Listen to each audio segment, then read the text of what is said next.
कहते हैं कि हर किसी का एक सपना होता है कि अपना खुद का एक घर हो, एक जगह हो जहां वो सुकून की जिंदगी जी सके।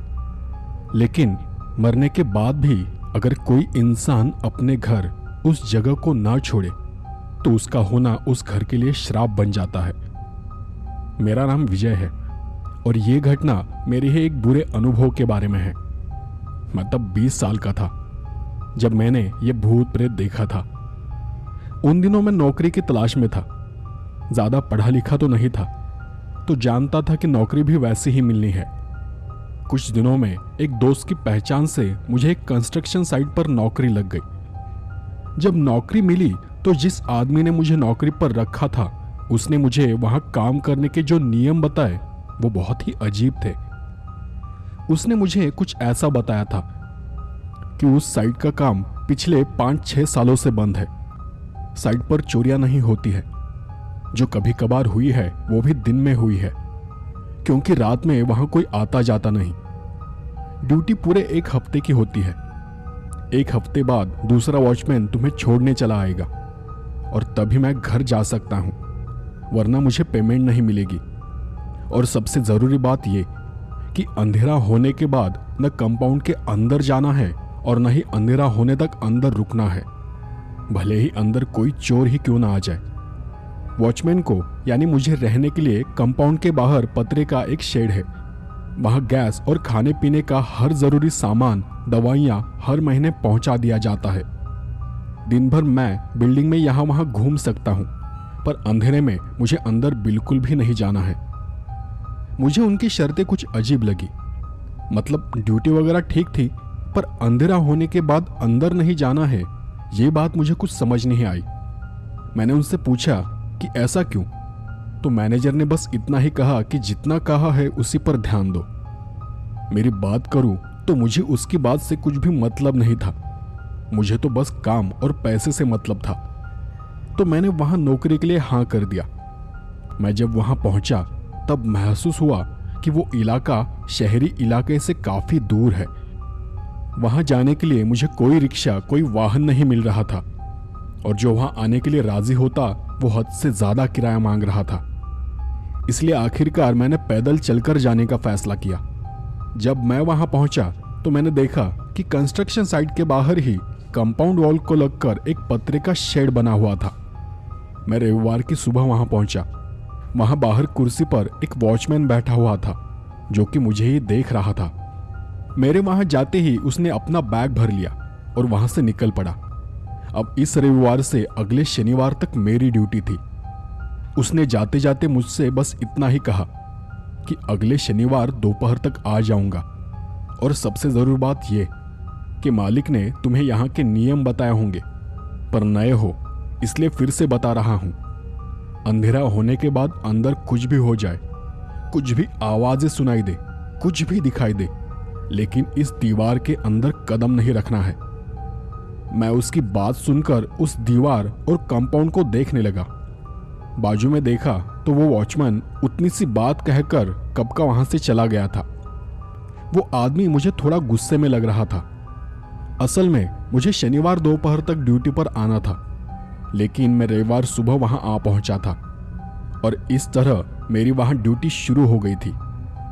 सच कहूं तो दोस्तों वो दिन जैसे तैसे गुजर रहा था, लेकिन जैसे जैसे अंधेरा होने लगा मेरी हालत खराब हो गई। उस साइट के आसपास दूर दूर तक कुछ भी नहीं था, न कोई मकान और न कोई दुकान। दूर दूर तक बस बंजर सुनसान जमीन थी। दिन भर मैंने मोबाइल में मूवी देखकर, गेम खेलकर जैसे तैसे टाइम पास कर लिया। उस साइट को एक बार नहीं बल्कि 4 से 5 बार हर तरफ से घूम कर देख लिया। साइट को देखकर लग रहा था कि उस साइट पर 7 मंजिल की 7 बिल्डिंग का काम चल रहा था, जिसका नाम 7 हिल्स रखा जाना था। लेकिन उनमें से बस एक बिल्डिंग का ही काम 3री मंजिल तक पूरा हुआ था। बाकी कुछ बिल्डिंग की बस नींव रखी गई थी, और उसी एक बिल्डिंग के नीचे वाले कमरों में कंस्ट्रक्शन का बचा कुचा सामान रखा हुआ था। मेरी वहां वो पहली रात थी। मेरी जरूरत के हिसाब से खाने पीने का हर जरूरी सामान वहां मौजूद था। मैंने खुद दाल चावल पकाकर खा लिया और फिर 10 बजे के करीब मैं उस पतरे के मकान में सोने चला गया। वो जगह शहर के बाहर दूर होने की वजह से वहां ठंड भी बढ़ती जा रही थी।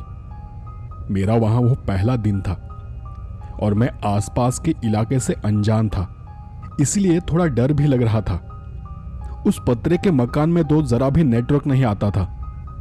बिल्डिंग के ऊपर जाने पर ही काफी अच्छी रेंज मिलती थी, इसलिए मैंने दिन में ही एक मूवी डाउनलोड कर रखी थी।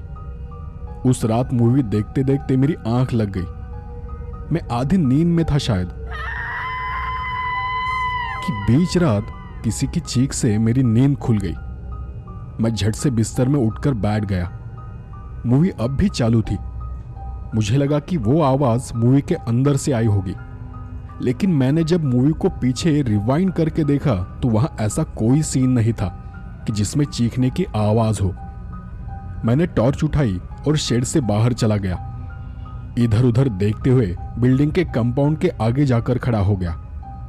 मैं टॉर्च को ऊपर बिल्डिंग की तरफ यहां वहां घुमाकर देखने की कोशिश कर रहा था। तब मैंने देखा कि एक कमरे की लाइट जल रही थी और वहां खिड़की में कोई खड़ा था जो शायद मुझे ही देख रहा था। लेकिन मेरी नजर जाते ही वो परछाई वहां से सरकती हुई कहीं गायब हो गई। मैंने गेट के अंदर झांक कर देखा तो वहां नीचे किसी की लाश पड़ी हुई थी। वो देख मेरे रोंगटे ही खड़े हो गए। मेरी सांस हद से ज्यादा तेज हो गई। मैं कंपाउंड के अंदर जाने के बारे में सोच ही रहा था कि तभी मुझे मैनेजर और उस वॉचमैन ने कही बात याद आ गई कि कुछ भी हो जाए पर अंधेरा होने के बाद कंपाउंड के अंदर नहीं जाना है। पर उस लाश का क्या?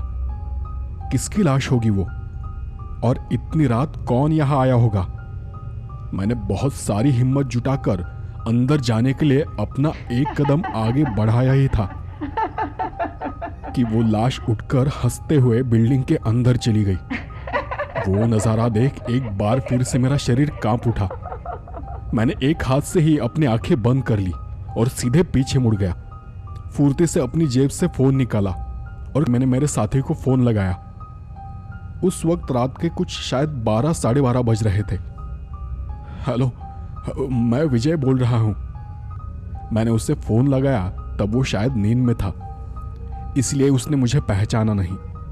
तो सबसे पहले तो मैंने उसे मेरी पहचान बताई और फिर कहा, सुनो ना, मुझे अभी साइट के अंदर से किसी की चीखने की आवाज सुनाई दी और जब मैंने बाहर आकर देखा तो सामने की बिल्डिंग की तीसरी मंजिल पर कोई खड़ा था और उसके बाद नीचे किसी की लाश। शायद उसकी नींद टूटने की वजह से वो थोड़ा गुस्से में था, इसलिए मेरी बात पूरी होने से पहले ही उसने गुस्से में ही जवाब दिया, तुम्हें एक बार कहा समझ नहीं आता क्या? अंधेरा होने के बाद अंदर कुछ भी हो, तुम्हें अंदर नहीं जाना है। और डरो मत, वो कभी भी कंपाउंड के बाहर नहीं आती है। और इतना कहकर उसने फोन काट दिया। वो मेरा पहला दिन था और मैं कोई खतरा मोल नहीं लेना चाहता था। मैं फिर से बिना पीछे मुड़े उस पतरे के शेड में जाकर बिस्तर पर लेट गया।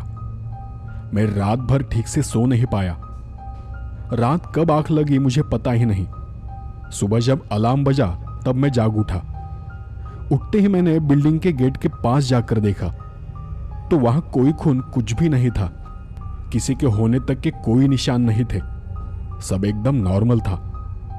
मैंने घबराते हुए ही फिर उस पूरी बिल्डिंग को और बिल्डिंग के तीसरी मंजिल तक हर एक मकान को ठीक से देख लिया, पर सब कल जैसा ही था। धूल भी वैसी की वैसी ही थी। उन पर कोई कदमों के निशान नहीं थे।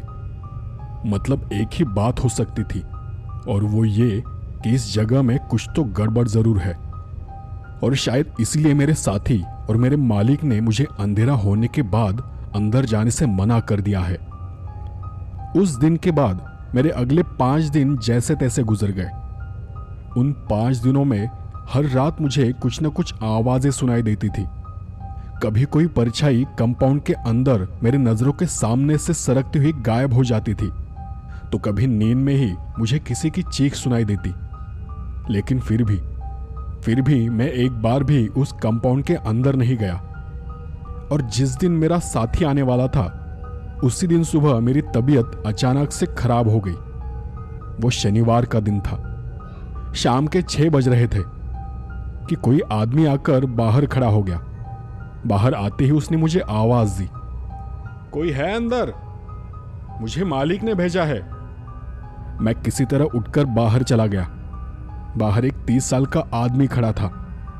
मुझे देख उसने कहा, मेरा नाम अनूप है, आपका फोन नहीं लग रहा था तो मालिक ने मुझे यहां आकर देखने को कहा। तब मैंने उन्हें बताया कि यहाँ सब ठीक है, बस यहाँ मोबाइल को बहुत कम रेंज मिलती है, इसलिए किसी का फोन नहीं लगता। अगर किसी से बात करनी हो तो उठकर बाहर जाना पड़ता है। मालिक का आदमी था, इसलिए मैंने उससे ज्यादा पूछताछ नहीं की। उस आदमी ने मुझे कहा कि उन्हें साइट का मुआयना करना है। मैंने उन्हें बताया कि मेरी तबीयत काफी खराब है, चलने की मुझ में ताकत नहीं है और ना ही मैं सीढ़ियां चढ़ पाऊंगा। तो उसने मुझसे कमरों की चाबियां मांगी। मैंने बिना कुछ सवाल किए उन्हें चाबियां थमा दी। कुछ आधे घंटे बाद वो बिल्डिंग का मुआयना कर वापस आ गया। उसके बाद उन्होंने कमरे में खाने पीने का सारा सामान और दवाइयां भी चेक कर ली। सब कुछ देखने के बाद वो मुझे चाबियां देकर वहां से वापस चला गया। मेरी हालत बहुत ही खराब थी और स्वप्निल भी अब तक काम पर नहीं आया था। अंधेरा होने में बस कुछ ही वक्त था और जाहिर सी बात थी कि स्वप्निल अब आने की गुंजाइश कम थी। तबीयत खराब होने की वजह से मैंने 2-3 दिन से ठीक से खाना तक नहीं खाया था। उस रात मुझे बहुत ही कमजोरी महसूस हो रही थी, तो मैंने थोड़ा सा दाल चावल पका लिया। खाना और दवाइयां खाकर मैं सोने की कोशिश करने लगा। दवाइयों की वजह से मुझे बहुत ज्यादा नींद आ रही थी। मेरी आंखें भी झपकने लगी थी। उसी हालत में मैं नींद के आगोश में चला गया। वक्त का पता नहीं, लेकिन किसी गाड़ी की आवाज सुनकर मेरी नींद टूट गई। जैसे कोई गाड़ी स्टार्ट कर फुल रेस देकर तेजी से वहां से गाड़ी को भगा रहा हो। मैं किसी तरह कंबल ओढ़कर बाहर चला गया। आंखों पर नींद इतनी ज्यादा थी कि मुझसे उठा भी नहीं जा रहा था। और जैसे ही मैं बाहर गया कि तभी कोई आदमी तेजी से कंपाउंड के अंदर से दौड़ता हुआ मेरी तरफ आया। वो आकर सीधे मेरे सामने गिर पड़ा और कांपती हुई आवाज में ही घबराते हुए उसने मुझसे कहा, मैंने उसे देखा, वो अंदर है, उसकी आंखें, उसका चेहरा कुछ भी इंसानी नहीं है। वो कोई प्रेत है। मैंने उसे बहुत नजदीक से देखा। वो बिल्कुल मेरे सामने खड़ी थी। वो मुझे मार डालेगी। मुझे बचा लो। वो आदमी सर से लेकर पांव तक बहुत बुरी तरह से कांप रहा था। मैंने उसे शांत करते हुए कहा, शांत हो जाओ, वो यहां नहीं आ सकती। चलो मेरे साथ अंदर चलो। और मैं अपने कंबल से उसे लपेटते हुए अंदर कमरे में लेकर चला गया। उसे कुर्सी पर बिठाकर पानी पिलाया और फिर उससे पूछा, कौन हो तुम? तो उस आदमी ने मुझे पहले अपना नाम बबलू बताया और फिर कहा कि मुझे अनूप ने भेजा है। मतलब वो दोनों बीच रात यहां आए थे। उसकी आवाज तब भी कांप रही थी। उसका जवाब सुनने के बावजूद मैंने उसे शांत करते हुए पूछा, पहले तो तुम शांत हो जाओ और मुझे ठीक से बताओ कि अंदर क्या हुआ था और तुम अंदर क्यों चले गए थे? तब उसने अपना सर झुकाते हुए कहा, मुझे माफ कर दो। अनूप ने मुझे यहां से कुछ सामान चुराने के लिए कहा था। उसने मुझे कहा कि यहां के नीचे वाले कमरों में बहुत कीमती सामान रखा हुआ है और अनूप ने ही आज आपकी गोलियों में नींद की गोली रख दी थी। मुझे उसने कहा कि आप जब गहरी नींद में होंगे तब हम रात में जितना बन सकेगा उतना सामान चुरा कर निकल जाएंगे। तो अनूप ने बिल्डिंग के पीछे की तरफ गाड़ी खड़ी कर दी और मुझे अंदर जाकर देखने को कहा। पर जब मैं अंदर गया तो कोई चीज तेजी से मेरे करीब से होकर गुजरी। मैं उसे देख पाता तब तक वो मेरे नजरों से बोझल हो चुकी थी। जब मैंने उसे देखने के लिए अपनी नजर ऊपर घुमाई तो मुझे वहां ऊपर सीढ़ियों पर कोई खड़ा नजर आया। वो कोई औरत थी शायद।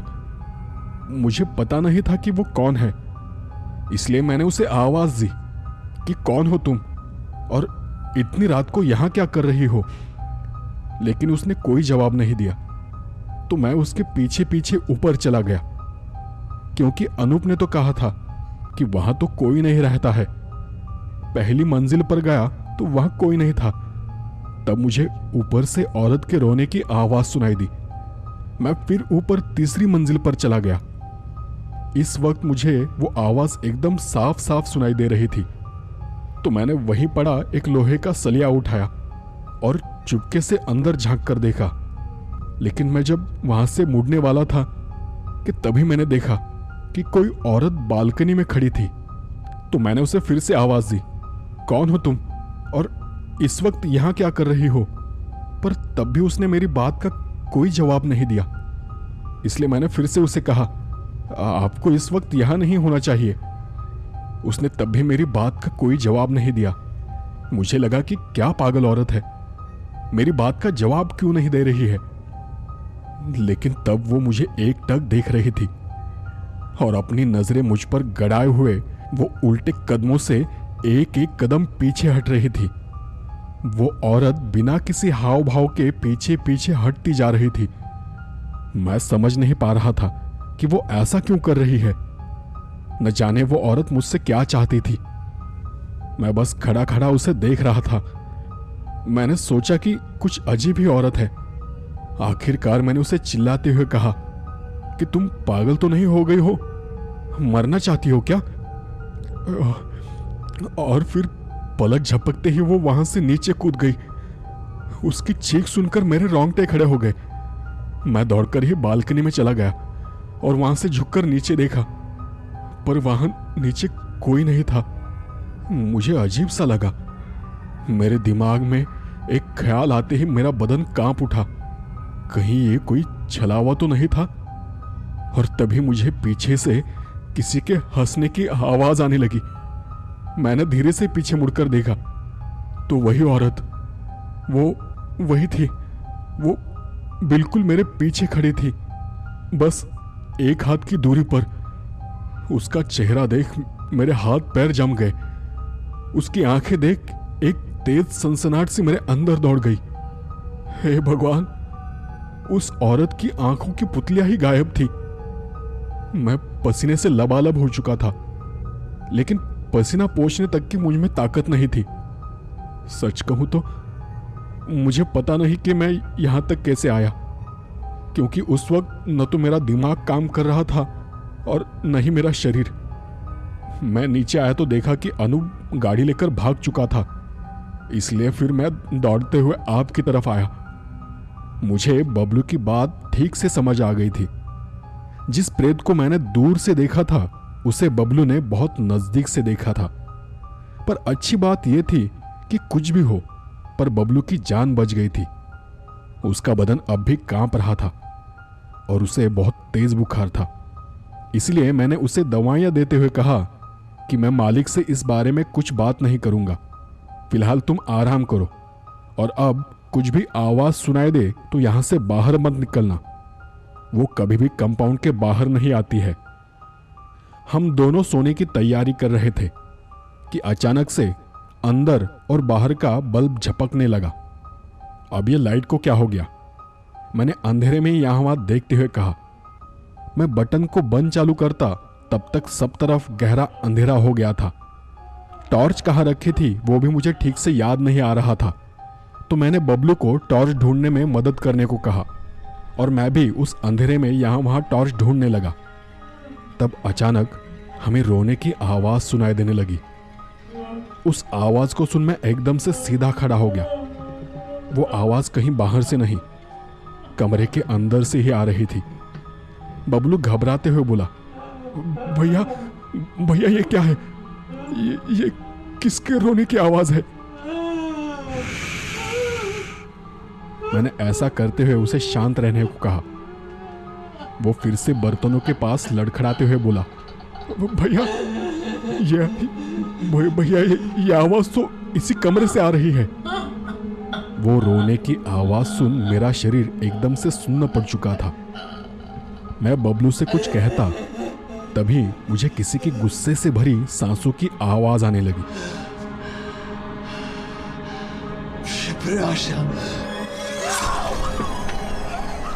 और ठीक उसके बाद मुझे बबलू की चीख सुनाई पड़ी।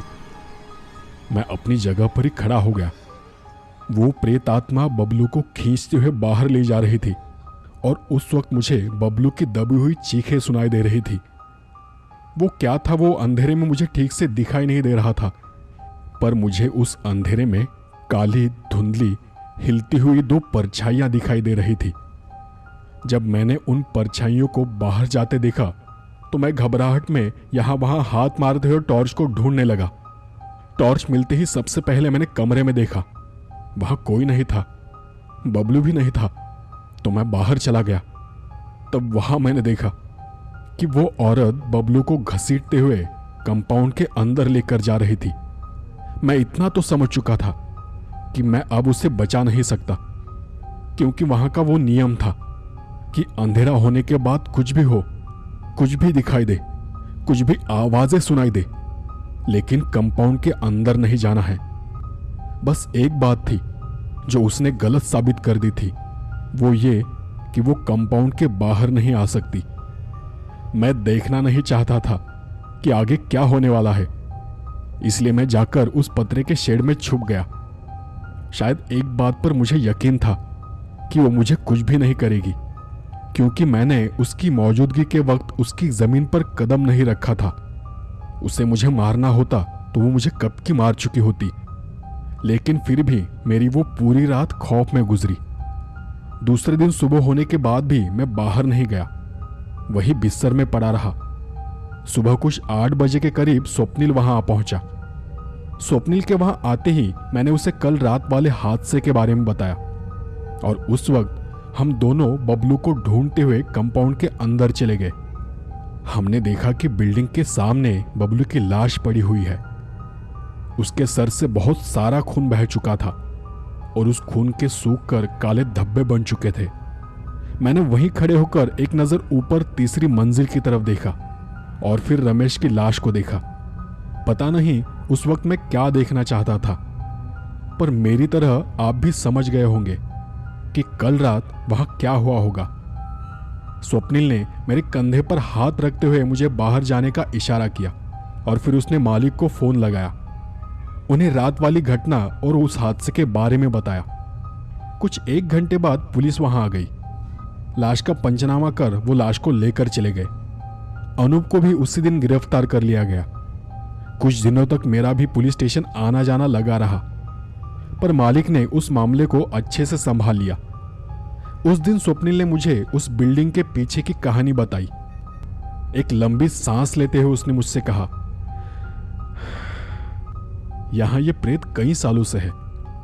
मालिक इस बात को जानता है और मैं भी, इसलिए तो तुम्हें रात अंदर जाने से मना किया था। वो कौन है मुझे पता नहीं, मालिक ने मुझे उसके बारे में ठीक से बताया है, पर तुमसे पहले यहां जो वॉचमैन था उसने मुझे कुछ बातें बताई थी। कुछ साल पहले यहां एक छोटी सी बस्ती हुआ करती थी। कंपनी की तरफ से यहां रहने वाले लोगों को यह जगह खाली करने को कहा गया था। उन्हें जगह खाली करने की नोटिस भी दी गई थी, पर उन सब में एक औरत थी। वो घर खाली करने को तैयार ही नहीं थी। आखिरकार मालिक को जबरदस्ती इस जगह को खाली करवाना पड़ा। धीरे धीरे बिल्डिंग का काम शुरू हो गया, लेकिन उसके बाद भी वो औरत हर रोज यहां आकर हंगामा खड़ा कर देती थी। ऐसे ही एक दिन वो हमेशा की तरह यहां पहुंची। उस दिन मालिक भी साइट पर थे। उस सामने वाली बिल्डिंग की तीसरी मंजिल का काम चल रहा था और मालिक उसी मंजिल पर थे। उसी वक्त वो औरत मालिक से झगड़ा करने लगी। उसने मालिक को किसी चीज से मारने की कोशिश की, पर अपनी जान बचाने के चक्कर में मालिक ने उसे धक्का दे दिया और वो औरत तीसरी मंजिल से फिसलकर सीधे नीचे गिर पड़ी। उसकी जगह पर ही मौत हो गई। इसमें मालिक की भी कोई गलती नहीं थी, वो तो बस खुद की जान बचा रहे थे। लेकिन कुछ ही दिनों में वो औरत अंधेरा होने के बाद यह काम करने वाले लोगों को नजर आने लगी और फिर एक के बाद एक यहां के मजदूरों की अचानक से मौत होना शुरू हो गया। आखिरकार मालिक ने यहां का काम रुकवा दिया। यह बात लोगों में फैलने में ज्यादा वक्त नहीं लगा और तब से यहां का काम ऐसे ही अधूरा पड़ा हुआ है। बिल्डर ने उस प्रेतात्मा को भगाने की बहुत कोशिश की, पर अभी तक उन्हें कुछ भी हासिल नहीं हुआ। बस एक बात धीरे धीरे समझ में आ गई कि वो कंपाउंड वॉल से बाहर नहीं आती है। शायद वो कंपाउंड के अंदर ही कैद हो गई थी। वो नजर आती है, उसकी चीखें सुनाई देती है, पर वो बाहर नहीं आती। पर तुम्हारे कहने के मुताबिक आज उसने वो भी कर दिखाया है। स्वप्निल की वो सारी बातें सुनते हुए मैं बस शांत खड़ा था। मुझ में जो डर था वो भी अब खत्म हो चुका था। मैं उसी दिन सुबह उस जगह की डरावनी और खौफनाक यादों के साथ उस जगह